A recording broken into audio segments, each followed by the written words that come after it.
Imagine waking up inside your favorite game, except you don't become the hero. You become the final boss that every player is destined to kill. That is exactly what happened to Chu Xiu. After dying unexpectedly, he opens his eyes inside the world of great rivers and lakes as the future leader of the infamous Kunlun Demon Sect. According to the game's story, his fate is already sealed. No matter how powerful he becomes, countless protagonists will eventually unite to hunt him down until he dies. But Chu Xiu knows something they don't. He remembers every hidden opportunity, every secret technique, and every future event in the game. So instead of waiting for fate to destroy him, he decides to rewrite the entire story. This time, the so-called final boss won't be defeated. He'll become the greatest legend the martial world has ever feared. A sudden, sharp gasp for air breaks the silence. The man's eyes fly open, vision blurry, chest heaving like he's been drowning. Each breath feels like a desperate struggle against some invisible weight pressing down on him. His mind is a chaotic storm of panic. Clutching his head, he feels a phantom sting, a memory of violence that doesn't match his current surrounding. Who exactly is trying to kill me? He hisses through gritted teeth, his pulse drumming a frantic rhythm in his ear. His voice trembled. Just 1 minute earlier, the world was a far louder and more decadent place. The sharp clink of crystal echoed through a dimly lit high-end lounge as several hands brought wine glasses together. "Come, let's toast to our friendship," someone cheered. At the center sat a relaxed young man flanked by two beautiful women leaning into him with practiced ease. Young Master Lin looking every bit the comfortable social. "You know me. I've been a martial arts fan since I was a kid," he replied casually, swirling red wine in his glass. "It's rare to find such an epic, immersive martial arts game. Definitely worth trying," he noted, though a hint of boredom touched his tone. "The only problem is the updates are too slow. I've already cleared all the available storylines." The young man in a tailored vest stood frozen, eyes wide with disbelief. "Holy crap," as expected of young Master Lin. "To clear the second storyline, you must have logged at least 1,000 hours. Another guest chimed in, voice hushed with awe. "A Dazone power. Terrifying indeed." Young Master Lin leaned back, a casual knowing smirk on his lips. Sensing the envy in the room, the man in the vest tried to offer some consoling news. "But young Master Lin, don't worry. The official website announced the third storyline will update next month, and they'll also release a full immersion game helmet." He leaned in closer, voice dropping to a conspiratorial whisper. "There are rumors this game helmet doesn't seem like a product of this era. It can make users feel like they're entering another virtual world. Right now, just a pre-order slot is being scalped for over 20 million. A collective gasp rippled through the lounge. 20 million, one guest cried out. "That's half a year of my allowance," another muttered, shoulders slumping. "Looks like we won't be able to experience it right away." Suddenly, a sharp snap of fingers cut through the chatter. All eyes turned toward the head of the table. Young Master Lin didn't say a word, just gestured with a flick of his wrist. A maid stepped forward smoothly, carrying a heavy wooden tray. Centered on the tray was a sleek metallic device with a glowing visor technology that looked dangerously advanced. "The full immersion game helmet you're talking about. Is this it?" Lin asked, his tone impossibly casual. The room fell into stunned silence. The man in the vest pointed a shaking finger at the tray, jaw hitting the floor. This. As reality set in, the guests could only stare in shock. While they were lamenting, young Master Lin already had the future sitting on his coffee table. The crowd erupted in a frenzy of astonishment. "Isn't this the full immersion game helmet that hasn't been released yet?" Someone shouted, voice cracking with disbelief. The air grew heavy with envy as they realized the sheer scale of the Lin family's influence. As expected of the Lin family, the wealthiest in the South. "The resources you can mobilize aren't something small families can compare to," another guest exclaimed. One man, overcome with longing, sighed deep. "I'm truly envious. If I could be reborn into the Lin family in my next life, I'd have no worries at all." Young Master Lin let out a soft, knowing breath. "You're only half right about that," he countered calmly. His mind drifted to his older brothers, men trapped in the relentless cycle of corporate duty. "My older brothers are so busy with the family business, their feet barely touch the ground. Where would they have time to enjoy life?" He understood the irony of his freedom. "It's only because I'm the youngest illegitimate son with no right to compete for power that I can choose to be a useless playboy," he admitted to himself with a smirk. Shaking off the heavy thoughts, he grabbed the advanced helmet. "Enough talk, let's log in. Let me show you all the martial arts secret manual I just learned." The metallic click of the helmet locking into place echoed in the quiet room. As the visor lowered, a sinister red glow flickered across the interface. He didn't notice the malice behind the machine. He only heard the chilling thought lingering in the air. "Dear little brother, your existence is still a hidden threat after all. So I hope you can have fun in another world." Data began to stream across his vision in a whirlwind of light and code. To the onlookers, it seemed like a state-of-the-art demonstration. "Wow, look at these visual effects. They're absolutely awesome." Someone cheered, oblivious to the lethal surge of energy building within the device.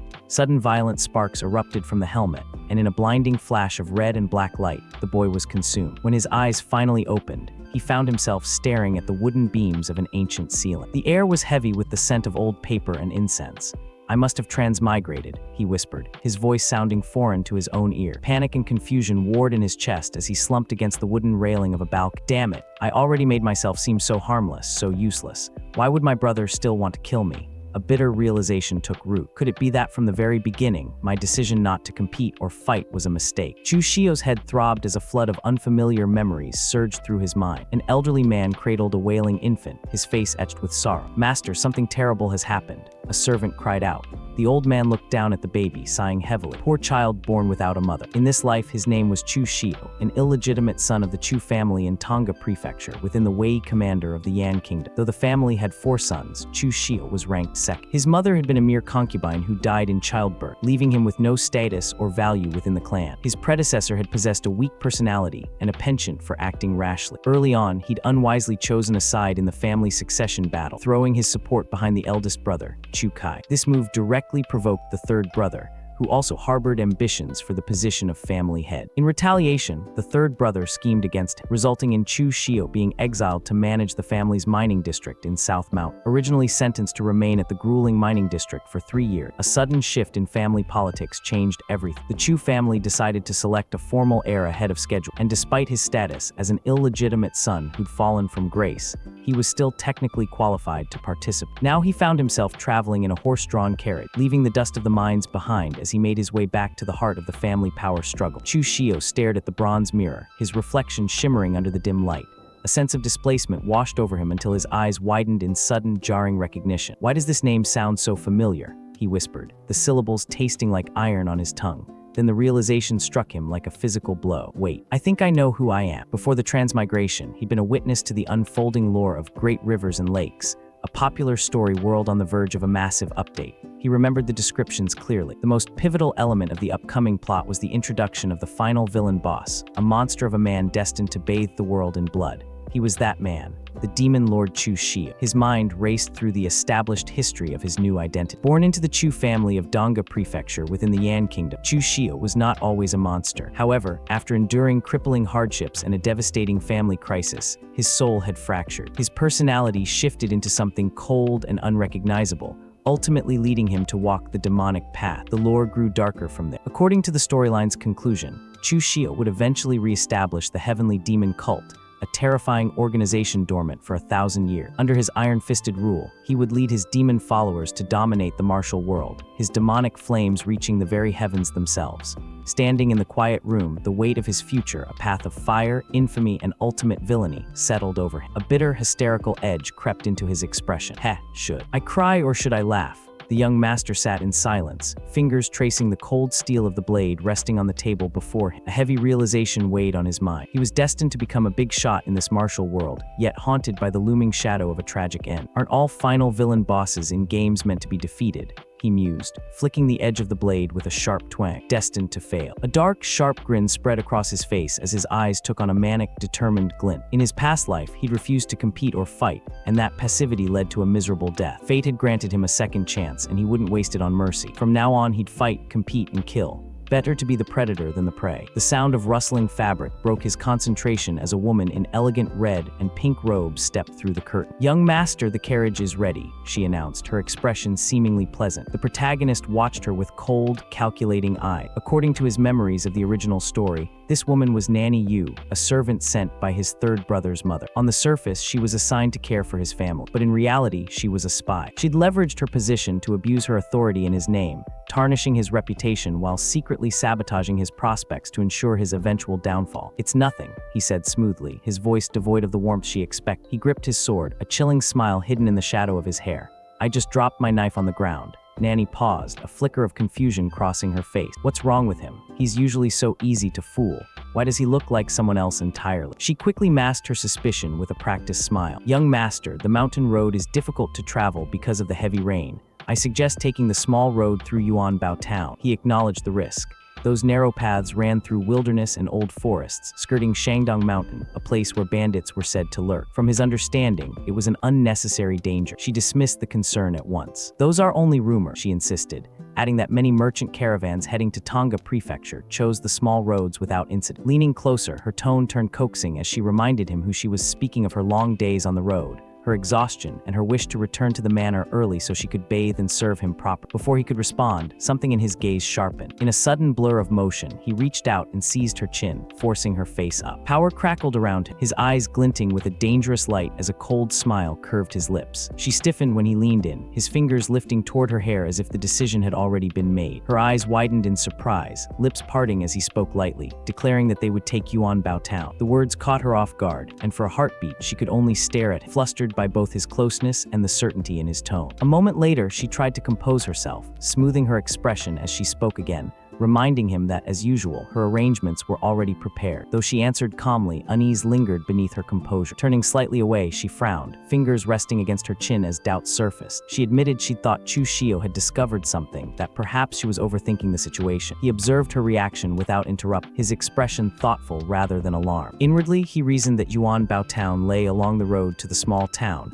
and nothing unusual had occurred there that should raise suspicion. Even so, he chose not to abandon the plan. He'd already decided to go, convinced that Yuan Bao Town still held a great opportunity waiting. In this reborn life, that conviction came from knowledge she couldn't see. His real advantage lay in his identity as the future demon lord, and with it, familiarity with the storylines of the game's first two versions. As the scene shifted to the open road, his thoughts continued measured and precise. Based on the timeline, he calculated that the delay between the first storyline ending and the second would last about 3 years until the third storyline began. During that span, he recalled major and minor historical events of the world would unfold, events he knew well. Watching the distant path stretch ahead and the figures moving along it, his certainty solidified. If his memory was correct, then Yuan Bao Town was not a detour or a risk. It was exactly where he needed to be. Right now in that town, a great opportunity was waiting for him. Standing amidst the bustling streets of Yuan Bao Town, the young master adjusted his gaze.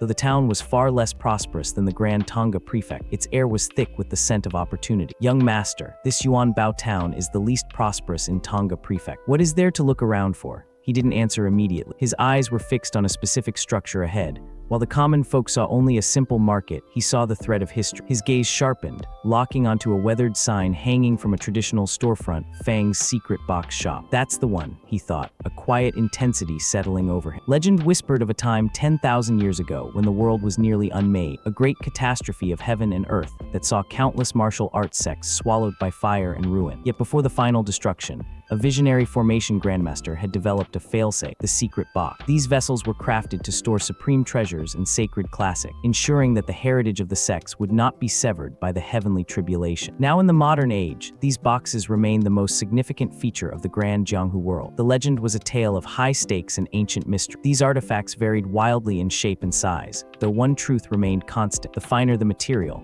the more formidable the formation power, and the more exquisite the treasures sealed within. Following the heavenly tribulation, a surge of these boxes had been handed down to the mortal realm. However, because the methods of their creation had long since been lost to time, each box was a finite relic. Once unsealed, its formation shattered, rendering the vessel completely scrapped. They'd become the ultimate limited edition blind boxes, drawing the people of the Jianghu to flock toward them in a frantic, desperate rush. Yet for every tale of a miraculous find, there were countless more of despair. Opening a secret box didn't guarantee wealth. Many were discovered empty or contained nothing but useless junk. It was a cruel game of chance, where success or failure rested entirely on the whims of luck. A man stepped into a quiet shop, his boots thumping against the floor.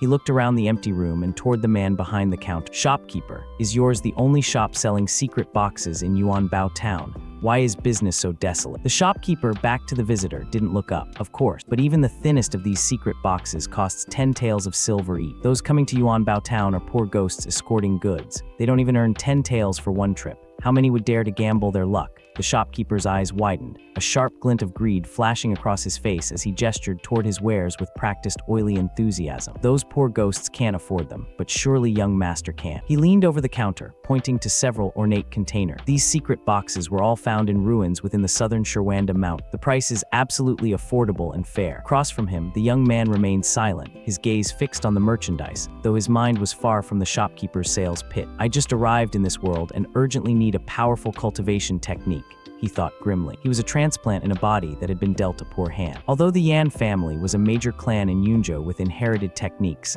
the original owner of this body had been neglected since childhood, no resources, no guidance, and didn't even enter the gate. His fingers brushed against the cold surface of a box. The weight of his situation settled heavily in his chest.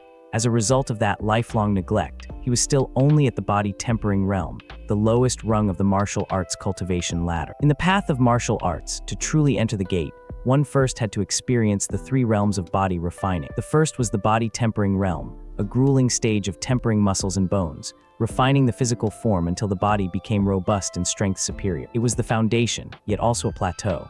99% of martial artists in the Jianghu never progressed past this state, as it could be reached simply by cultivating crude external hard skill. However, true power lay beyond the physical, above the tempering of flesh were the blood condensation realm and the preheaven realm. Only those who reached these heights could be considered true experts, leaving the common martial artists of the Jianghu far behind. Standing before the dusty shelves of the shop in Yuanbao town, the young man in blue narrowed his eyes at the unassuming secret boxes. His mind drifted to a local legend, a mere servant who'd once purchased a similar ordinary box, only to find a supreme martial technique inside. That stroke of luck had allowed the man to found his own sect and rise to the status of a grandmaster. However, reality pulled him back. These secret boxes looked like cheap, low-quality goods. He mused silently, wondering if such meager containers could truly yield a life-changing lucky chance. The sudden, frantic arrival of another man in a red-patterned robe interrupted his thoughts.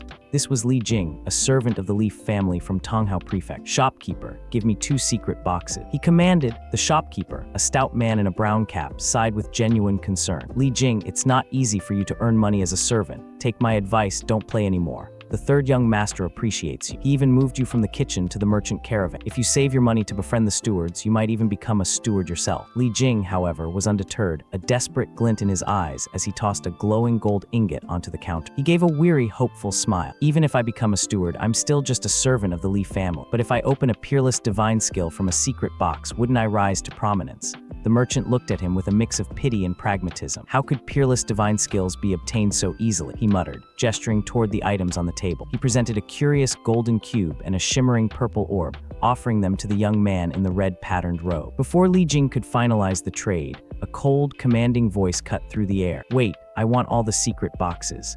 A young master in blue silk stepped forward, his hand slamming down firmly onto the golden box just as Li Jing reached. The sudden intrusion left Li Jing startled, his eyes wide with shock. His gaze was sharp, his mind racing with calculation. He knew that Li Jing was a servant of the Li family, a martial artist who'd supposedly stumbled upon a massive stroke of luck in Yuanbao town. In other words, he thought, a confident smirk playing on his lips, one of the ancient boxes in this shop definitely contains the strongest cultivation technique. It's even highly probable that it's within these 2. Li Jing's expression shifted from shock to indignation. "This young master, I wanted to buy them first," he stammered, gesturing toward the merchant, who looked on with nervous uncertainty. The man in blue didn't flinch. His expression hardened into an icy glare, radiating an aura of absolute authority. "Now I say I want them all. Do you have an objection?" The scene unfolds with Li Jing, a servant of the prestigious Li family from Tonga Prefect, attempting to assert his authority through intimidation. Despite his lowly status, he tries to hide behind the power of his clan, demanding to know if the young master thinks he's easy to bully. The young master, however, meets this bluster with a cold, knowing smile. He points out the hypocrisy in Li Jing's words. The servant had claimed he didn't want to be a servant for a life, yet the moment he felt threatened, he immediately relied on the Li family's name to suppress others. As tension peaks, the young master's men draw their blades. The sharp metallic ring of swords leaving their scabbards cuts through Li Jing's bravado. Panic instantly replaces his arrogance. Collapsing to the floor, Li Jing raises his hands in a desperate plea for mercy. Not good, he thinks frantically, realizing he's only at the body-tempering realm and stands no chance against so many opponents. "Let's talk this over." The young master looks down at him with a mix of disdain and triumph. In another life, this man was a villain who became drunk on success after becoming an overlord, committing unspeakable evils.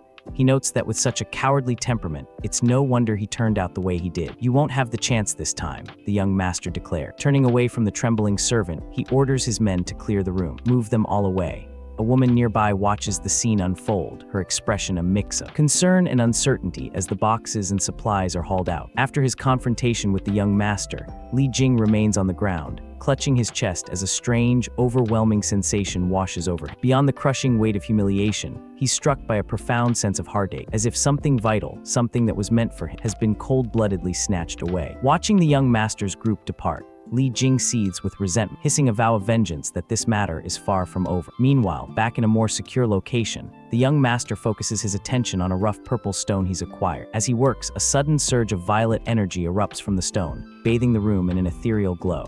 His eyes widen in realization as the stone cracks open. Nested within the purple exterior is a brilliant, glowing green treasure. This is it, he exclaims, his suspicions confirmed as the radiant object pulses with power. Chu Xiu stared at the glowing green jade slip hovering before him. This was the Preheaven Power, an ancient secret cultivation technique of the fourth transformation. Its value was immeasurable. It could cultivate Preheaven True Kai, cleanse the meridians, and reshape one's very foundation. He realized now why Li Jing had been able to advance with such terrifying speed in the original plot. This technique was a shortcut to reaching the peak. He reflected on the hierarchy of cultivation. In this world, the 9 transformations of mortal cultivation were standard. The first through third transformations were considered low-level, common enough that any minor family could possess them. The middle 3, the 4th through 6th, were true treasure, capable of allowing a practitioner to found their own sect. The final 3 were the stuff of legends, held only by the great sects of the Jiang. Yet as Chu Xiu read further, his eyes widened. Above the 9th transformation, there existed 2 supreme levels, supreme and peerless.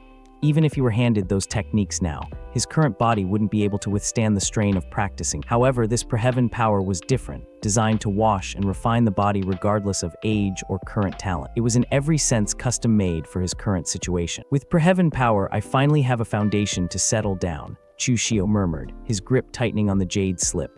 A faint, determined smile played on his lips. I can finally navigate the internal strife of the Chu family with confidence. He looked around the room, cluttered with ancient boxes and artifacts. A sense of anticipation swelled within him. If this was just the beginning, he wondered how many more surprises were hidden away in these secret boxes, waiting for him to uncover them. In a dimly lit chamber, Li Jing approached the bed with a deep, respectful bow.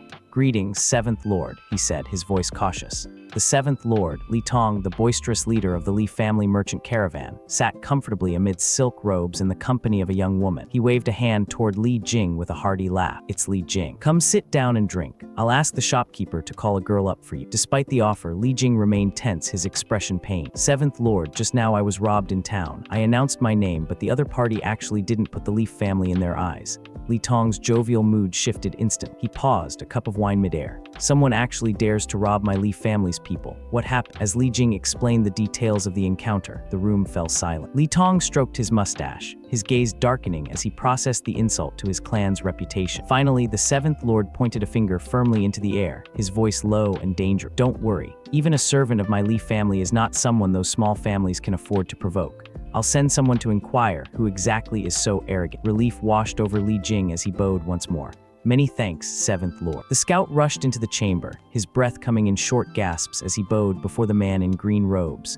"7th Lord, we found out. The other party is from the Chu family." The 7th Lord's expression shifted instantly to one of shock. He leaned back, the gravity of the news weighing heavily on it. "Li Jing, this matter is a bit troublesome. Hanging out in the world depends on background. You know it too, among the 3 major families in Tonga, the Shen family is first, the Chu family is second, and our Li family is the weakest, not to mention me, a mere leader. Even if 3rd young Master Li came personally, he couldn't help you. It's better to provoke less trouble." Li Jing's face contorted with suppressed rage, his teeth clenched as he squeezed out a single bitter word. "Yes. Wait, why would a young master of the Chu family come to this poor remote place? Which young master of the Chu family is he?" "Second young master, Chu Xiu," the scout clarified. Upon hearing the name, the 7th Lord's demeanor flipped entirely. A wide mocking grin spread across his face, and he erupted into a boisterous laugh. "Haha, Li Jing, I will take charge of this matter." Li Jing stared at him, bewildered by the sudden change in heart. "Isn't that the 2nd young master of the Chu family? He's not a steward. Can we afford to offend him?" The 7th Lord waved a hand dismissively, his confidence restored. "If it were a Chu family steward, I really wouldn't dare to provoke, but Chu Xiu is an exception. In the Chu family, grandma doesn't love him and his uncle doesn't like him. He's constantly afraid of trouble.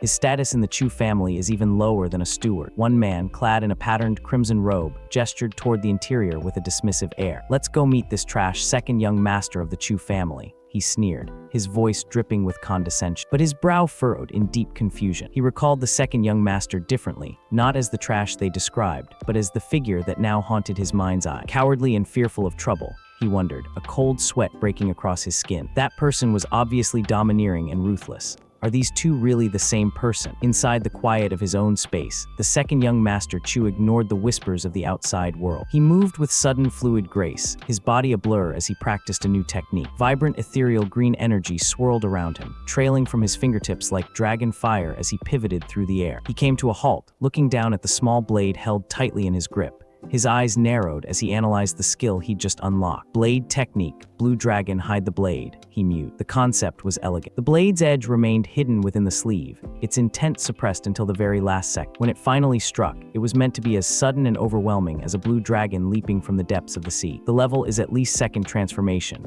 Chu whispered to himself, a small, satisfied smile playing on his lip. I didn't expect to open this kind of martial skill. It's truly an unexpected surprise. Chu Xiu's quiet contemplation was shattered by a booming roar that echoed through the building. Where is Chu Xiu? A voice demanded, dripping with hostility. The intruder's shout continued to escalate, accusing him of bold theft. You dare to rob my Li family people's stuff. Come out and admit your crime. Chu Xiu remained silent, his expression unreadable as he glanced toward the source of the commotion, still clutching the small blade in his hand. The peace of the inn was completely dismantled as a group of men burst into the lower floor, overturning furniture and sending patrons scrambling. The man in a patterned red robe pointed a trembling finger upward, confirming his identity to the other. That person upstairs is Chu Xiu, he cried out. The leader mocked Chu Xiu's calm demeanor. Chu Xiu, what an imposing air you have. You dare to rob my Li family's thing. Hand over the secret box you robbed from Li Jing and apologize. Otherwise, you know the consequences. Chu Xiu didn't move from his vantage point, his presence casting a long shadow over the men below. He looked down at them with cool indifference, his voice steady as. He issued a simple, provocative challenge. What if I don't hand it over? The tall, dark-haired man stood with his back turned, his silence a stark contrast to the sneering arrogance of the thugs before him. The lead antagonist gestured aggressively, his face twisted in a mocking grin. Seventh Lord, asking you to hand over the things and apologize is giving you face. Otherwise, with just these few people of yours, don't dream of leaving Yuan Bao Town alive today. A low, cold chuckle vibrated in the man's chest. He tilted his head slightly, eyes shadowed. Make me unable to walk out of Yuan Bao Town, he murmured. Heh. In a flash of movement too fast for the naked eye to follow, the atmosphere shifted. Green ethereal energy erupted from his silhouette, swirling with the intensity of a hurricane. The air crackled as he invoked a hidden power, blue dragon inside the sleeve. From the depths of his flowing robes, a massive spectral dragon forged of emerald light surged forward. Its glowing eyes narrowed. Its maw opened in a silent, terrifying roar that filled the space between them. The thugs' bravado vanished instantly, their eyes widened, faces pale and glistening with sweat as the sheer pressure of the technique pinned them where they stood. They could only stare in paralyzed shock as the dragon's head loomed over them. Before the light could even fade, the man stepped forward, his expression cold and indifferent. He moved like a shadow through the dissipating energy, a simple dagger in his hand, its blade gleaming with dangerous silver light. He looked at the trembling men with eyes that promised no mercy. I hate being threatened the most, he said, his voice dropping to a deadly whisper. He raised the blade, the tip pointed directly at his remaining opposition. Who else? A young woman peered from behind a pillar, her hands trembling as she gripped the wood for support. Her eyes were wide with shock. Chu Xiu actually killed someone, she whispered, her voice barely audible over the hammering of her own heart. Chu Xiu didn't look back. He stood over the fallen man, his posture indifferent, his shadow stretching long across the floorboard. The man in green gasped out his stuttering words. Why, you actually dare to, but the sentence remained unfinished. The heavy thud of a boot against the floorboards echoed through the ornate hall as Chu Xiu closed the distance. The man in green, once boastful, now scrambled backward, his face pale with a sudden bone-deep realization of his own mortality. He was far too slow. With a blur of movement, Chu Xiu lunged forward. His expression remained cold and detached, eyes narrowed with a lethal focus that paralyzed his opponent. With trash like you think you can come looking for trouble with. His voice was like ice, cutting through the man's frantic gasp. You really don't know your place. Chu Xiu looked down at the man, the sharp edge of his blade pressed firmly against the side of his neck. His gaze was cold and unwavering as he reminded the trembling side-branch nobody of the hierarchy they both lived under. Even if the Chu family looks down on me, I'm still the second young master of the Chu family. Where do you, a side-branch nobody, get the confidence to mess with? He leaned in slightly, the threat clear in his eyes as he added that even if he killed the man right then, the family would likely only give him a light punishment. Terror finally took root in the man's mind as the reality of his situation set in. The realization hit the man like a ton of bricks. Chu Xiu was right. As Chu Guanzong's own son, his status far outranked a mere side-branch nobody. Hitting him wasn't just a personal insult. It was slapping the entire Chu family across the face. He cursed his own stupidity for forgetting that. Suddenly, the tension shifted. With a swift motion, Chu Xiu reversed his grip and thrust the handle of the weapon toward the man. "Take the knife," Chu Xiu commanded. The man blinked, completely caught off guard. "Huh," he stammered, staring at the offered hilt. Chu Xiu's expression darkened, his patience wearing thin. "I said take it, take the knife." Trembling, the man reached out and grasped the weapon, nodding frantically. He stood there clutching the knife with both hands, looking more confused than ever. Chu Xiu towered over him, a mocking glint in his eyes. "Weren't you just trying to cause trouble for me? Now the knife is in your hand. I'll give you a chance, kill me." The man stood frozen, the knife shaking in his grip, surrounded by a chorus of silent, confused question marks from the onlooker. Nobody could figure out what Chu Xiu was planning next. His eyes remained cold, fixed on the trembling blade held against his own throat. He didn't flinch. Instead, he leaned into the steel, his voice a low, dangerous rasp. "I said kill me." The man in green stammered, his confidence shattering as he realized Chu Xiu wasn't bluffing. His hands began to shake violently, the dagger rattling against Chu Xiu's skin. Under that suffocating gaze, the man's resolve broke completely. He threw himself backward, cowering on the floor.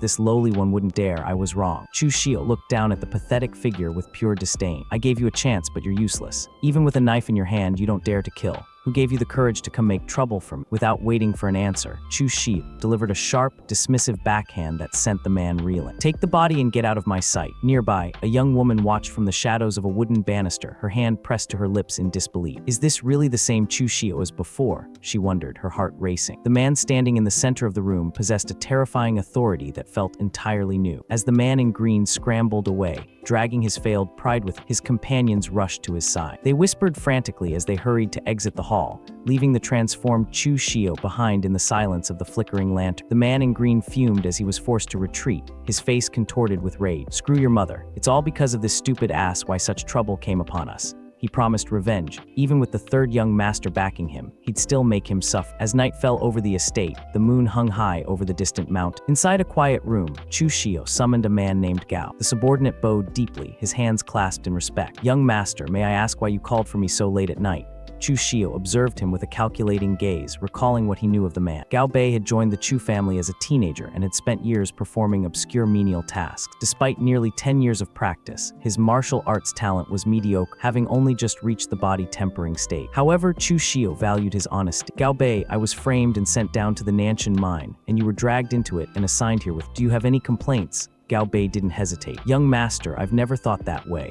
Being able to serve as second young master's guard already makes me very happy." Chu Xiu pressed further, testing the man's resolve. He pointed out that despite 10 years of hard work, Gao Bei remained a mere servant, earning only 2 taels of silver a month, while others who started with him had risen to become stewards or shopkeepers. "Do you feel unwilling?" Gao Bei looked down, his expression humble. "I'm clumsy with words and dull by nature. Being where I am today is already enough." The young master's gaze was cold, his voice carrying a weight that felt heavier than the ornate silken robes he wore. "No, you're not satisfied. Even a mongrel, after being fed prime meat for a year, won't be willing to go back to leftovers over rice. If even a dog is like that, then there's no need to mention people. People never truly feel satisfied." He stepped closer, closing the distance until he could see the flicker of uncertainty in the other man's eye. "You followed me for so long. When I lose, you lose. And when I rise, you rise. Do you understand?" "This lowly one understands," Gao Bei replied quickly, his voice tight with a mix of fear and desperation. "No, you don't." The young master countered instantly, his tone dropping to a low, intense whisper. He spoke of the harsh reality they lived in, the world of those abandoned by the heavens. Silver, gold, high positions, and power, all within reach, but only for those willing to risk their life to seize them. People like them could only fight with their lives if they wanted to climb up. He paused, letting the silence hang between them before offering a path forward. "Before, you didn't even have the chance to risk your life. Now I'm giving you one." He leaned in, the mission finally laid bare. "Go to Mount Shangming outside Yin Mao and find the bandit leader there. Deliver a letter from me to him. When it's done, the reward is 100 taels of silver, and from then on, you, Gao Bei, will be one of my trusted men." Gao Bei stared at the young master, his mind racing. In the past, he would have refused such a dangerous gamble without a second thought. But today, the man standing before him felt different, commanding, dangerous, possessed of a newfound clarity. It was as if he'd become an entirely different person. "I'll believe you and gamble once," Gao thought, his jaw setting with determination. "Otherwise, I'll never see any hope of turning my life around." He straightened his back, his voice ringing out with newfound resolve.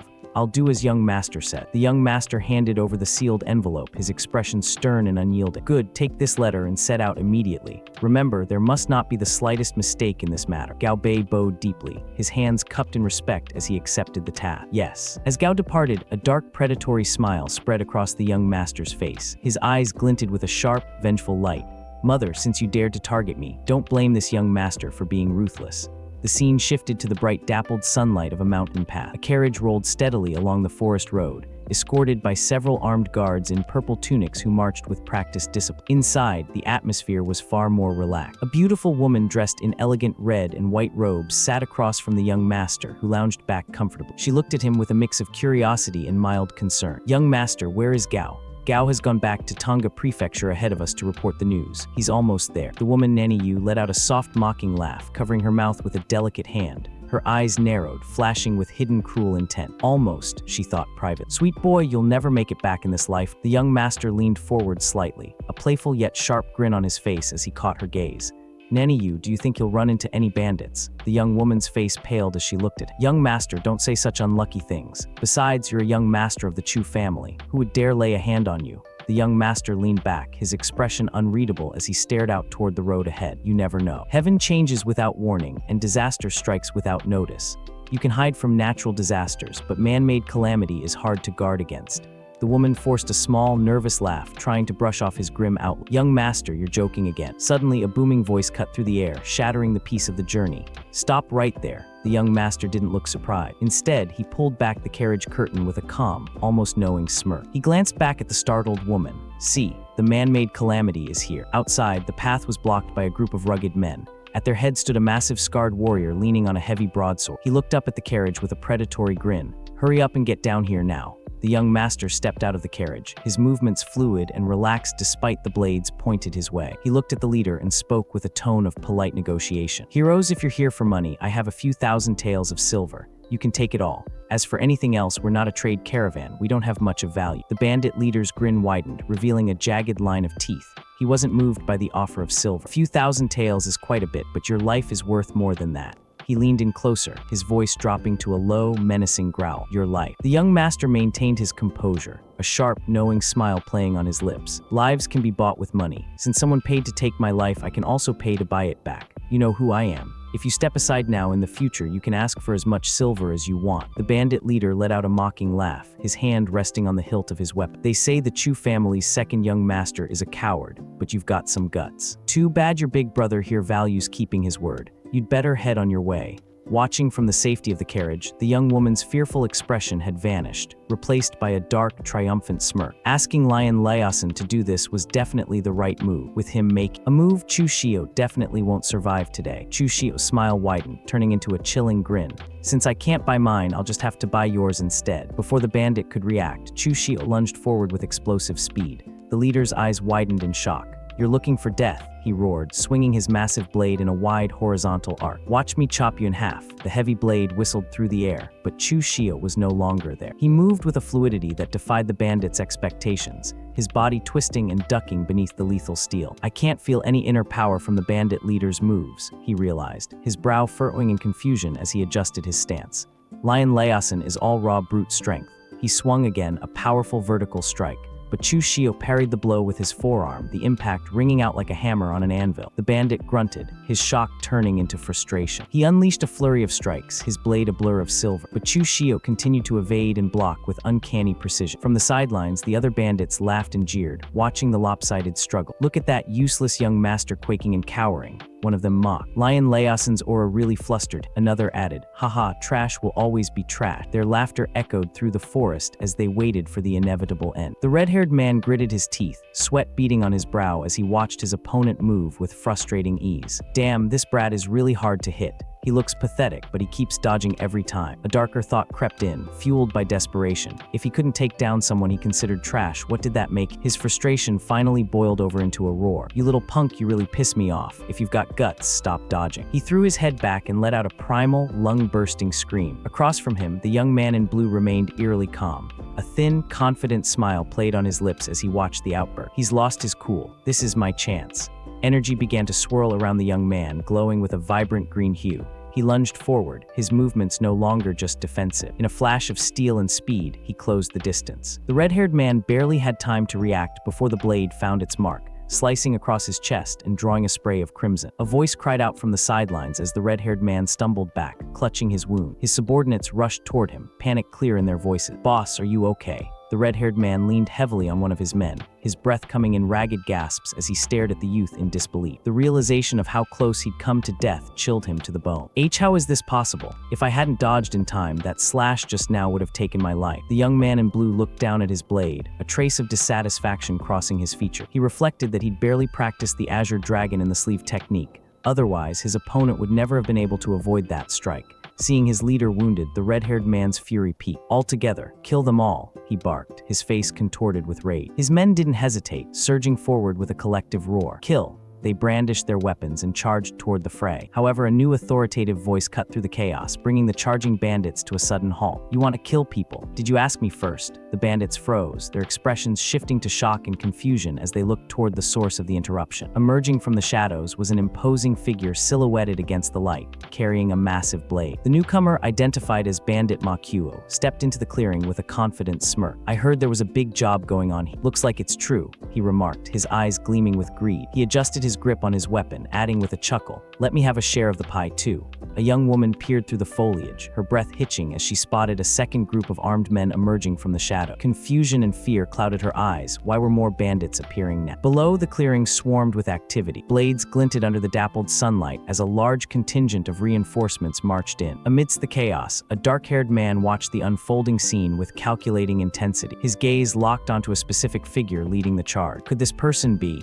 He murmured to himself. Across the dirt path, the leader of the local group bared his teeth. He recognized the intruder immediately. "Ma Qiu," he spat, his voice trembling with a mix of recognition and rage. "This is my turf. What the hell do you want?" Ma Qiu didn't offer a polite greeting. A cruel, jagged smile stretched across his face, his eyes burning with malice. "What do I want? To expletive you up, of course." His voice boomed, dripping with predatory intent. "You've snatched my business not just once or twice. This time I'm sending you to meet the king of hell." Without another word, Ma Qiu blurred into motion. He leaped into the air, his massive blade glowing with a faint, menacing light. He swung with a ferocious downward arc, the steel singing a deadly tune as it sliced through the air. The local boss barely had time to raise his own weapon. The impact was deafening. A sharp clang echoed through the trees as sparks flew. But Ma Qiu's strength was overwhelming. The force of the blow shattered the defense, and a spray of blood erupted as the blade found its mark. Stumbling back, the boss clutched his mangled hand, his face contorting in agony. His subordinates cried out in shock. Breathless and bleeding, the boss realized the tide had turned irrevocably. He wasn't just outmatched, he was defeated. Bad luck. A wise man doesn't fight when the odds are against him. "Run, boys. Too late." Ma Qiu roared, his eyes wide with a manic glint. The local bandit leader barely had time to register the shadow looming over him before a silver flash cleaved through the air. With a sickening spray of crimson, Ma Qiu's blade tore through the man's torso, leaving a trail of blood across the grass. The fallen leader let out a final strangled cry as he collapsed, his body broken and bloody. The momentum of the kill surged through Ma Qiu's veins as he turned his attention to the rest of the scattering host. "Brothers, kill." He commanded, his voice a thunderous decree that sent his men charging forward into the fray. Nearby, the dark-haired observer watched the slaughter with a cold, analytical eye. Looking at this yellow-haired man's moves, he's completely different from that bandit leader with the unremarkable background. Is he actually a martial artist with an orthodox heritage? Once the dust settled, the dark-haired man stepped forward, offering a respectful bow. "Thank you for the help, good sir." Ma Qiu wiped the blood from his blade, a sharp, testing grin appearing on his face. "Kid, aren't you afraid I'll double-cross you?" he challenged, his gaze heavy with suspicion. Before a response could be given, a servant rushed through the trees, his face alight with relief. "Young master, glad we made it. This is Chief Ma of Liangmeng Mountain, whom you ordered this servant to find." The dark-haired man smiled, his expression shifting into one of quiet confidence. "Chief Ma is a smart man. Since you received my letter, you should know killing me would get you a few thousand taels of silver at most. But if you don't kill me, you can get that batch of refined ore I promised in the letter, and replace all that scrap copper and rotten iron your subordinates are using." He leaned in slightly, his eyes locking onto Ma Qiu. "Isn't it obvious how to choose?" Ma Qiu remained silent, his hand coming to his chin, as he carefully weighed the value of the young master's life against the promise of superior steel. The dark-haired young master looked down at the lifeless body of the rival bandit leader, his mind churning with the cold reality of his family's politics. He knew his father's second concubine was vicious and would show no mercy, even to an illegitimate son like him, who had no hope of inheriting the family head position. From the moment she suggested taking this small path, He'd guessed her intent. She'd hired bandits to borrow a knife to kill him. If she can spend money to have bandits kill me, I can use bandits to protect, he thought, a sharp glint entering his eyes. Ma Qiu admitted the young man hadn't lied. He knew those ores were vital to the Chu family and was surprised the young master was willing to part with them. The young man's response was stinging and direct. Someone in the Chu family wanted him dead, so he had no reason to care about the supplies meant for them. The young master reached into his robes and produced a formal document, handing it over to the bandit chief. This is my warrant. Use it to get a batch of ore at a low price. Be quick while I am still the steward. Ma Qiu took the paper, a bark of rough laughter escaping. He remarked that while big families usually dealt in dirty laundry, the kid was surprisingly decisive. The giant of a man grinned, his predatory aura shifting into something almost like professional respect. He invited the young man, whom he addressed as young Master Chu, to find him again if more good things like this appeared in the future. I, Ma Qiu, am very efficient at killing. I can give you a discount for acquaintances. As Ma Qiu's boisterous laughter echoed through the forest, the young master watched him depart with his men.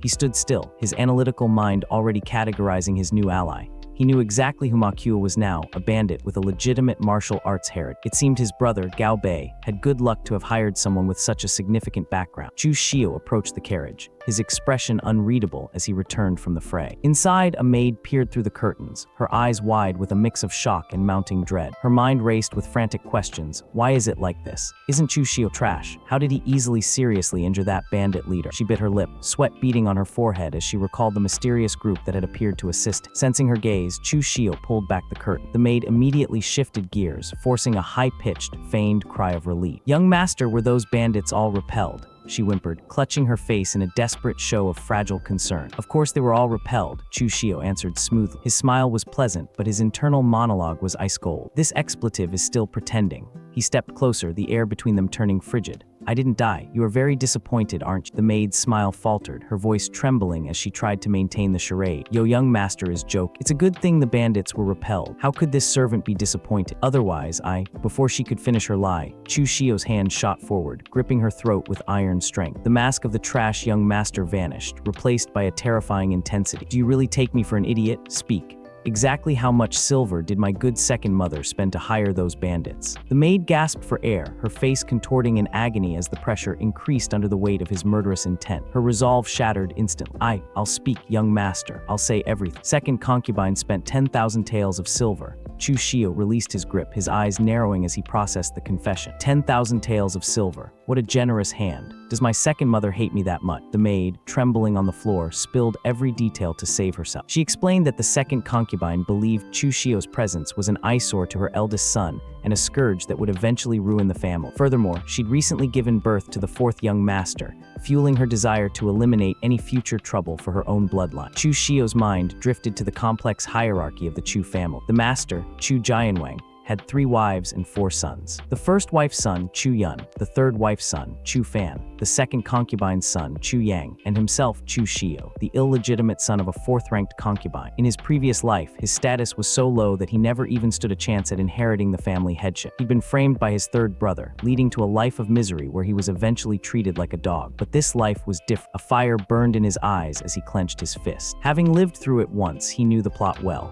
He would no longer be a victim. He intended to fight for the position of family head, using the family's vast resources to reach the peak of power. He turned his attention back to the trembling servant. Do you have any evidence of her colluding with the bandits? The maid shook her head frantically. Second concubine sent a confidant strictly to find the bandits. The bandits took the money and did the job without asking much, so no evidence was left. Desperate, she grabbed his robes. Young master, I've said everything. Can you spare my life? Don't worry, Chu Xiu said, his voice deceptively gentle. I don't kill women. The maid's eyes closed in a moment of pure relief, whispering a quiet thank you for the mercy. Chu Xiu's hand moved with lethal precision, snapping her neck before she could even scream. As her lifeless body slumped to the floor, Chu Xiu looked down at her with a chilling, shadowed expression. I lied. You actually believe that. You're so naive, yet you try to learn from others to be a spy. The Chu mansion stood imposing and grand, a sprawling complex that signaled the family's status within the Yangzhou prefect. Waiting for him was Liang Chuansha, the eldest daughter of the Liang family. As the daughter of a master of martial arts and a prominent figure in her own right, She stood with a cold, regal air, flanked by her attendants. "Greetings, second mother," Chu Xiu called out, his tone carrying a hint of practiced charm. "I haven't seen you for a year. You have become even younger." Liang Chuanxia narrowed her eyes, her expression taut with a mixture of suspicion and disdain. "How did you come back alive? That stupid girl, did she not find you down that hangtan great pit?" Her gaze grew even colder as she looked past him. "Where is your maid, Ewer?" Chu Xiu let out a casual, almost bored sigh.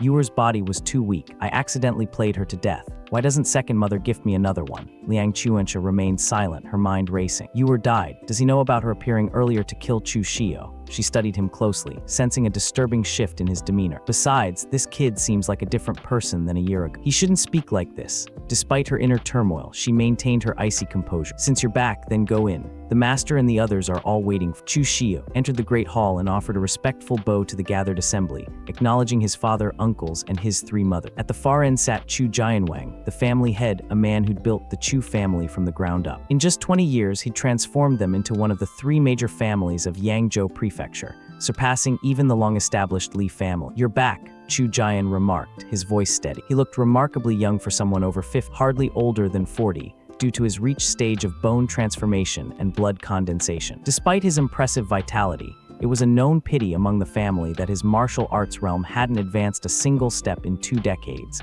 largely because he remained distant from family affairs, focusing solely on secluded cultivation. "Sit." As Chu Xiu took his place, his father continued, noting that the younger generation of the Chu family had grown up. "It is time to decide the position of the family heir." The room grew tense at the mention of succession. The first wife was the first to speak, her voice sharp. "Decide what? Yuner is the mother's eldest child. He is fairly and squarely the successor. It should be him." Liang Chuanxia, the second mother, leaned back with a mocking smile. "Big sister, what you said isn't right. We aren't royalty where the eldest son must inherit. Naturally, the ablest should be the position of the heir. Don't you agree?" The third wife, watching the exchange with a quiet, observant air, demurred. "This servant is just a woman and doesn't understand anything. Naturally, whatever the master says, go." Chu Jianwang's gaze remained cold and calculating. "Enough, I have my own plans for the heir position. The one who can win over the Liang and Li families will hold 50% of the family business. In 1 year's time, whoever makes the greatest progress, the heir position will be there. Do you all agree?" Chu Xiu surveyed the grand hall, his gaze sweeping over the assembled Chu family. At the head of the room sat the Chu family elder. Though they were technically mere servants, their arrogance was palpable. They bore the title of elder with a pride that bordered on defiance, often daring to challenge Chu Jianwang's very will. His attention shifted to the first wife and her son. Both exuded a chilling arrogance, looking down on everyone with blatant disdain. They were the type to openly contradict Chu Jianwang's decision, a trait that only served to make them more detestable in his eye. Nearby, the second wife stood with calculated poise. She was ruthless and scheming, her eyes constantly fixed on the position of heir for her son. However, her son lacked her subtlety. His clumsiness was poorly hidden, making his ambition seem almost pathetic. In contrast, the third wife appeared to be the smartest of the group. On the surface, she remained peaceful, avoiding conflict and competition. Yet it was this very facade that had earned her Chu Jianwang's favor. Her son, Chu Shang, the fourth son of the family, was clearly the patriarch's favorite as well. Then there was Chu Jianwang himself, the strangest of them all. Though he constantly insisted he was choosing an heir, he acted with a bizarre indifference, appearing as though he didn't care about the outcome at all. "I disagree." A voice cut through the air. "My Chu family is a martial family. The heir to the family head must naturally rely on strength. Chu Yue, don't you agree?" Chu Xiao watched the proceedings with a cold, calculating eye. As long as he disagrees, it will be 2 against 2. Even if Chu Jianwang favors Chu Shang, he can't be too blatant about it. The tension in the hall reached a boiling point as Chu Xiu stepped forward, his expression unreadable. He offered a respectful cupped fist salute, his voice calm yet firm. "Father naturally has his reasons for doing this. This child has no objection." Shock rippled through the room. Chu Xiao stared at him, her eyes wide with disbelief. "He actually dares to defy me." She thought, her anger simmering beneath the surface.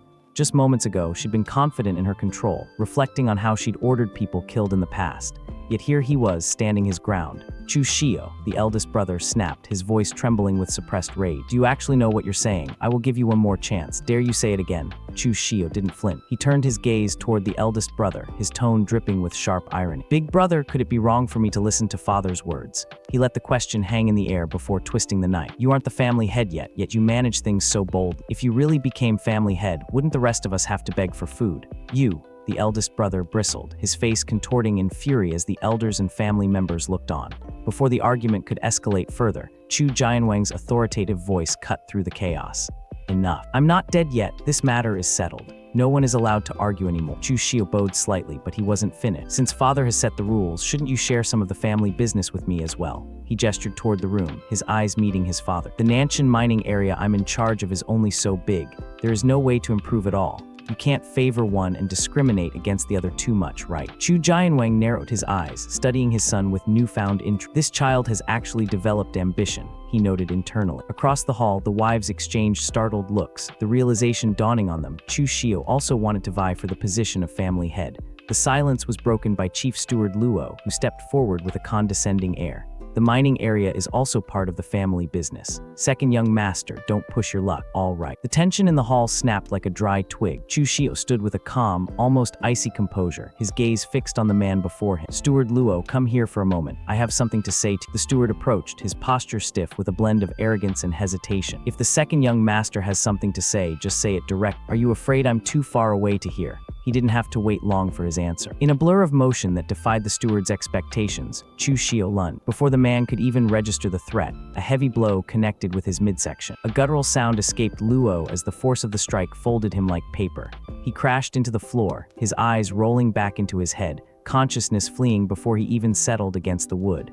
But Chu Xiu wasn't finished. With cold efficiency, he brought his heel down, pinning the unconscious man to the floor as the onlookers gasped in collective shock. The room fell into a stunned silence. Several people watched with wide eyes and trembling hands, their faces pale as they witnessed the sudden eruption of violence. How can he be Chu Xiu? One whispered, unable to reconcile this ruthless figure with the person they thought they knew. The heavy silence was shattered by a thunderous slam as a table groaned under the weight of a furious hand. Chu Xiu, father stood, his face contorted with rage. Enough, Chu Xiu, who do you think you are? Striking someone in public? Do you have any respect for me, your father? Chu Xiu didn't flint. He remained standing over the fallen steward, his expression neutral. Father, please. Quell your anger. This child just couldn't control himself for a moment. A servant interrupted when the master was speaking. It's only been a year or so. Has the Chu family become so unruly? Father, you are simply too kind. The tension in the grand hall was thick enough to stifle a breath. Chu Xiu stood tall, his gaze cold as he looked down at the crumpled form of the steward on the floor. If a piece of trash like you were in the Nanshan mining area, I would have had you thrown out to be lit as a sky lantern long ago. He turned his attention toward the elevated seat where the family head sat. Father is benevolent, but I, Chu Xiu, am not so easy to talk to. The family head watched him, his expression unreadable behind a trimmed beard. Internally, he sighed. The steward, though a relative of the first wife, was still just a servant. But Chu Xiu's blatant disregard for decorum was problematic. It seemed that while he'd been in seclusion, these subordinates had become remarkably outrageous. Forget it.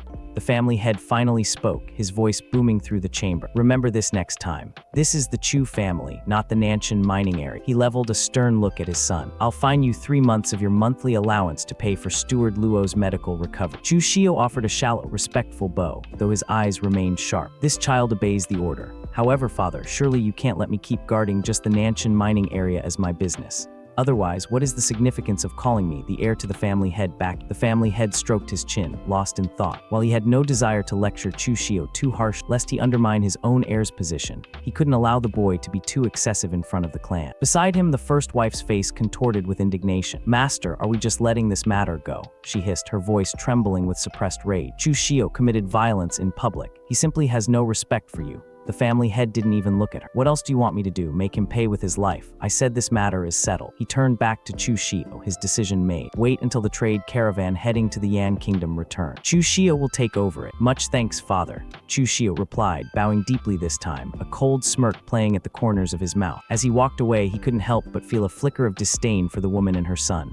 Internally, his thoughts were biting. He viewed the first wife and her son Chu Yun as nothing more than a pair of fools. Despite being born into a prestigious clan, they lacked the foresight to understand their own standing. To him, Chu Yun was particularly pathetic. Though 7 or 8 years older than Chu Xiu, the man was still desperately scrambling to fight his younger brothers for the position of heir. All right, the matter is settled. The family head's voice echoed, signaling the end of the audience. Everyone dispersed. As the crowd filtered out, Chu Xiu caught sight of a woman in vibrant red robes, the second wife. She hadn't expected Chu Xiu to develop such wild ambition within just a single year. She'd originally believed his primary adversaries were the first wife and Chu Yun, but the political landscape of the family was clearly shifting. Away from the prying eyes of the main hall, A heated conversation took place within the second wife's quarter. Her son stood before her, his voice tight with frustration and disbelief. "Mother, didn't you arrange for people to finish off that Chu Xiu? How is he able to come back alive now?" The second wife sat composed, though a flicker of annoyance crossed her features. "I miscalculate. Who would have thought that after 1 year in the Nanshan mining area, Chu Xiu would change so much?" Her son paced the room, his anxiety mounted, but his mother remained confident. She reminded him that Chu Xiu's reckless behavior, striking someone directly in front of the master, was a sign of madness.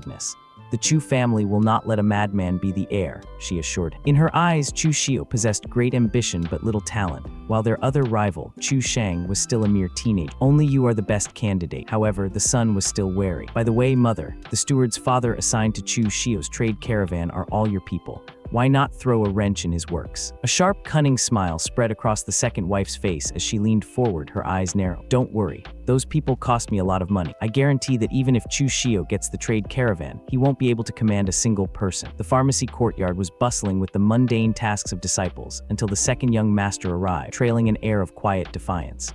Behind him, a loyal attendant voiced the concern weighing on both their minds. According to the old rules, the second young master's cultivation resources were always diverted to his elder brother. "Remember," the young master replied, his voice cold and steady. "Those are the old rules. Now some rules need to change." They were met at the entrance by Steward Zhao, a man whose rounded features were twisted into a mask of smug condescension. He didn't hide his amusement at their arrival. "Oh, the second young master is a guest who has lost his way. The pharmacy is no place for someone whose share has already been signed away. Is the second young master making fun of me?" Zhao sneered, his eyes narrow. "Your cultivation resources have always been collected by the eldest young master. Why are you asking me?" The second young master didn't flint. He stepped into the steward's space, his gaze pierced. "Then why did you give my cultivation resources to the eldest young master? Did I say so, or did father give the word?" Steward Zhao let out a dismissive huff, turning his head as if the conversation were beneath. He told the young master that if he were dissatisfied, he should take it up with his brother directly, ending with a stinging jab, mocking the young master for trying to vent his anger on a mere steward. A dangerous glint, a flash of crimson intent, ignited in the second young master's eyes. "Very good." Before Zhao could register the shift in the atmosphere, a blur of motion cut through the air. A sharp, resounding crack echoed across the courtyard as a powerful slap sent the steward spiraling toward the ground. Zhao clutched his swollen face, gasping in pure shock. He looked up not at the young master, but at the man who had delivered the blow on his master's behalf. "Audacious," the attendant barked, pointing a finger at the fallen man. "You dare speak to the second young master like that? Is there no respect for seniority anymore?" Steward Zhao could only stutter in disbelief. His authority shattered in a single violent instant. Before he could utter another word of protest, a sharp command cut him off. "Shut up. There is no place for you to speak here." The chief steward stepped forward, his expression severe as he silenced his subordinate. Turning to the second young master with a respectful bow, the chief steward's demeanor shifted entirely. "My subordinate was senseless. Second young master, please forgive him. The cultivation resources are all stored here, not a bit missing." Seeking to further appease the young man, he added that he'd also prepared a bottle of excellent blood condensation pills to be delivered immediately. The second young master accepted the peace offering with a cold, singular warning. "Let this not happen again." With that, he and his attendant turned their backs on the pharmacy, their footsteps echoing as they departed. The chief steward watched them go, letting out a heavy sigh of relief once they were out of sight. Finally gone. Behind him, Steward Zhao nursed his bruised face, his confusion turning to resentment. "Chief Steward, why did you hit me just now? And you were so polite to that Chu Xiu." The chief steward's eyes remained fixed on the gateway where the young master had vanished. "That was for your own good. Otherwise, you would have been in big trouble." He revealed the source of his caution, a rumor that Chu Xiu had recently beaten another high-ranking servant, Chief Steward Luo, half to death. "Remember, from now on, be even more polite to the second young master than the other young master. He is not the same second young master he once was." The sun hung high over Chu Xiu's estate, casting a serene glow over the traditional tiled roofs and neatly paved court. Inside, the atmosphere was thick with a different kind of weight, the weight of calculation. "Young master, you were truly imposing just now," his attendant remarked, pouring tea with genuine awe. Even the grand steward of the pharmacy was so polite. Chu Xiu sat rigidly in his chair, his gaze cold and distant. He didn't share his servant's enthusiasm. That wasn't politeness, that was fear. He set his cup down, his expression hardening into a mask of ruthless pragmatism. "Evil cuts both ways. If you cannot be so kind that everyone respects you, then you must be so evil that everyone fears you." The attendant scratched his head, utterly confused. "I don't understand." Chu Xiu offered a thin, mirthless smile. "Of course you don't. Otherwise, you wouldn't have muddled along for so many years without even becoming a steward." He stood up, dismissing the philosophy for action. "Go find some wooden stakes and set them up in the courtyard. I want to practice my blade." "Yes," the attendant chirped, scurrying off. Left to his own thoughts, Chu Xiu's mind turned inward toward the grueling reality of his path. To him, the path of martial Dao was a simple, brutal equation: talent, perseverance, opportunity, and comprehension. My talent is average, comprehension is unknown, and opportunities require strength to see. He knew he wasn't a chosen prodigy. He was a man who had to carve his own destiny out of stone. Therefore, for now, I can only put effort into perseverance. As he prepared for training, he calculated the resources he'd managed to squeeze from his surroundings. The Grand Steward had been thorough: 2 packs of body powder per month, 30 pieces of silver, and 3 blood condensation pills per year. Chu Xiu gripped his sleeve, resolve tightened. The steward knew how to handle things, but Chu Xiu knew how to use them. In this world, fear was a better currency than kindness, and he intended to spend it well. Chu Xiu lifted the small cup to his lips, the scent of medicinal herbs rising in the steam. The body powder was simple to collect, yet its effects were indispensable. It could replenish Kai and strengthen the physical frame, aiding his cultivation significantly. For his current goals, it was the perfect catalyst for cultivating the Jinghe Gong. He settled into a cross-legged position on his meditation platform. As he closed his eyes, a faint ethereal blue light began to emanate from his body, flickering like cold flames in the dim room. Taoist cultivation methods were moderate and peaceful by nature. The more one cultivated, the more abundant their energy became. In this regard, it far surpassed other more volatile cultivation methods. By the next day, the blue aura around him had grown more stable and vibrant. Chu Xiu opened his eyes, feeling newfound clarity surging through his limbs. After a full night of concentrated effort, his miraculous meridians ran automatically, and his 8 veins were all connected. His body had successfully processed the marrow bone true qi, and the results were far from bad. Next, he murmured, his voice tight with focus, is practicing the blade. He stepped out into the cool morning air of the courtyard where the wooden stakes had been prepared. He drew his weapon, the steel catching the early light. His current technique, the blue dragon under the sleeve, possessed the proper blade form, but lacked the essential blade intent to bridge that gap. There was no shortcut, only repetition. Chu Xiu moved with sudden explosive speed. The courtyard filled with the rhythmic smack of steel meeting wood as he practiced the most basic blade swings repeatedly. Each strike was a blur of motion, his body twisting and lunging as he sought to infuse every movement with the lethality required to survive the path he'd chosen. The rhythmic sound of steel was interrupted by his attendant Gao Bei, who approached with a tray. Young master, I heard some news. The stewards leading the caravan assigned to you are all the second concubines. They say that when the caravan returns, they intend to give you a display of severity to humble you. Chu Xiu didn't break his stance immediately. Did the other side spread this matter so blatant? Yes, it was spread by one of the second concubine's maidservants, Gao Bei confirmed. A cold, mocking smile touched Chu Xiu's lips. That mother and son really don't take me seriously. It's a pity you all judged wrong with. People who do not listen are no different from dead people. He turned to his attendant, his eyes glinting. With a dangerous light, Gao Bei, come with me to Sha Mang Mountain tomorrow morning. We are going to find that bandit leader Ma. Gao Bei flinched, nearly dropping his tray. Ah, seeing the terror on the man's face, Chu Xiu's smile widened into something predatory. What are you afraid of? Bandits don't eat people. Moreover, he will become our greatest assistance. The young man in blue sat calmly behind the desk, his gaze steady as he addressed the rugged leader before him. Chieftain Ma, the matter I wish to discuss with you is somewhat significant. Could you ask your men to withdraw? Ma, leaning back with a cocky grin, didn't budge. He gestured to the 2 guards flanking him. No need. These are brothers with whom I have life and death friendships. There is nothing to hide. The young man didn't blink. He leaned forward, his eyes narrowing. Chieftain Ma, then I will speak frankly. I want to talk to the person behind you. I know that you are not bandits. The room went silent for a heartbeat before Ma burst into mocking laughter. What a joke. If I don't look like a bandit with this appearance, what else could I be? You are Guan Jian, the young man stated, his voice cutting through the laughter like a chill wind. The remnants of the Northern Lake's 36 giant bandits. The shift was instantaneous. The air turned frigid as the guards' faces twisted in shock. Before the words could even settle, the bandit lunged. A massive broadsword whistled through the air, aimed directly at the young man's head. With fluid, practiced grace, the man in blue didn't retreat, he surged forward. He closed the distance before the heavy blade could complete its arc, his movements a blur of calculated precision. In a flash, he was inside Ma's guard. The 2 men stood locked in a test of strength, the sheer force of the encounter kicking up a gust of wind that ruffled their hair. Chieftain Ma, tell them not to be restless. The young man warned, his face inches from the other.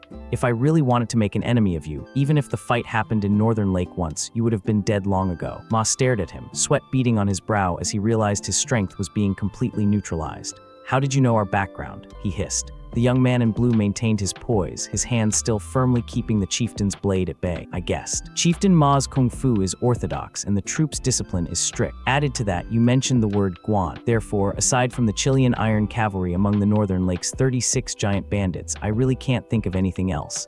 A look of begrudging respect crossed the bandit leader's face. He lowered his weapon, the murderous tension evaporating into a rough, sheepish laugh. Damn it. Turns out it was me who didn't watch my mouth, Ma muttered, acknowledging the slip that had revealed their true identity. As the immediate threat subsided, the young man's mind drifted to the history that truly allowed him to confirm their origin. Decades ago, the Northern Yen was a land of chaos.